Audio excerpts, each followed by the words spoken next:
एक दिन एलोइस एक फिशिंग स्कैम ऑनलाइन धोखे का शिकार हो जाती हैं, जिससे उनकी जिंदगी भर की जमा पूंजी चोरी हो जाती है, जिसमें उनके ट्रस्ट के 20 लाख डॉलर्स भी शामिल थे। इस शादीद सदमे और कंगाल होने की वजह से वो खुदकुशी कर लेती हैं। एडम उनकी लाश देखता है और एलोइस की बेटी, जो FBI एजेंट है, वेरोना पार्कर, एडम को कत्ल के शक में गिरफ्तार कर लेती है। बाद में एडम बेगुनाह साबित होता है और वेरोना उससे माफी मांगती है। इंतकाम की आग में जलता हुआ एडम बी कीपर्स नाम की एक खुफिया तंजीम से रब्ता करता है ताकि उन लोगों का पता लगाया जा सके जो इसके जिम्मेदार थे। वो इन स्कैमर्स का पीछा मिकी गार्नेट के एक कॉल सेंटर तक करते हैं जो स्प्रिंगफील्ड के करीब होता है। एडम उस कॉल सेंटर पर हमला करके उसे जला देता है और इस दौरान गार्ड्स को भी मार देता है। मिकी का बॉस डेरिक डैनफोर्थ मिकी को एडम को मारने का हुक्म देता है, लेकिन एडम हमला आवारों को हरा देता है और एक बैंड सॉ से मिकी की उंगलियां काट देता है। मिकी डेरिक को खबरदार करने के लिए कॉल करता है, लेकिन एडम उसे मार देता है और डेरिक को वार्निंग देता है कि अब अगली बारी उसकी है। डेरिक वॉलिस वेस्टवाइल्ड को अलर्ट करता है, जो CIA का पुराना डायरेक्टर होता है और अब डेरिक की कंपनी में सिक्योरिटी का सरबराह है। वॉलिस को पता चल जाता है कि एडम एक पुराना बी कीपर एजेंट है।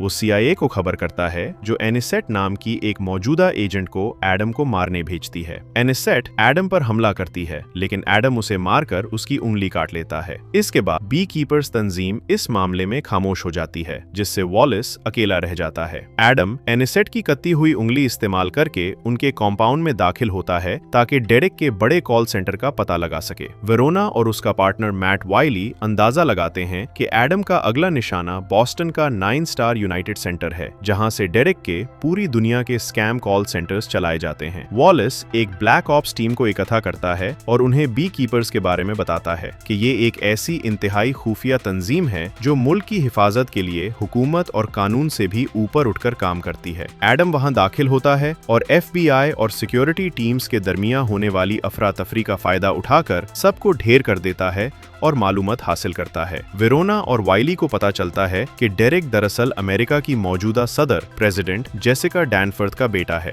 वो FBI डायरेक्टर को वार्न करते हैं कि एडम डेरिक के गुनाहों की सजा देने के लिए सदर तक पहुंच सकता है। वॉलिस डेरिक को उसकी मां के पास एक हिफाजती कोठी मैंशन में भेज देता है, जहां लैजरस नाम के खतरनाक मर्सिनरीज उसकी हिफाजत कर रहे होते हैं। एडम एक पार्टी के दौरान वहां दाखिल होता है और सीक्रेट सर्विस और लैजरस के बंदों को खत्म करते हुए अंदर पहुंच जाता है। इसी दौरान सदर जेसिका को पता चलता है कि डेरिक ने CIA के एल्गोरिदम्स का गलत इस्तेमाल करके उनके इलेक्शंस में धौंस जमाई थी। जब जेसिका अपने बेटे के जुराइम दुनिया के सामने लाने की धमकी देती है, तो गुस्से में भरा हुआ डेरिक वहां मौजूद FBI डायरेक्टर को गोली मार देता है और अपनी मां को मारने लगता है, लेकिन तभी एडम वहां पहुंचकर डेरिक के सर में गोली मार देता है। वेरोना एडम पर बंदूक ताती है, लेकिन आखिरकार उसे जाने देती है। एडम साहिल समंदर की तरफ भागता है, अपना छुपा हुआ डाइविंग गियर पहनता है और समंदर में गायब होकर बच निकलता है।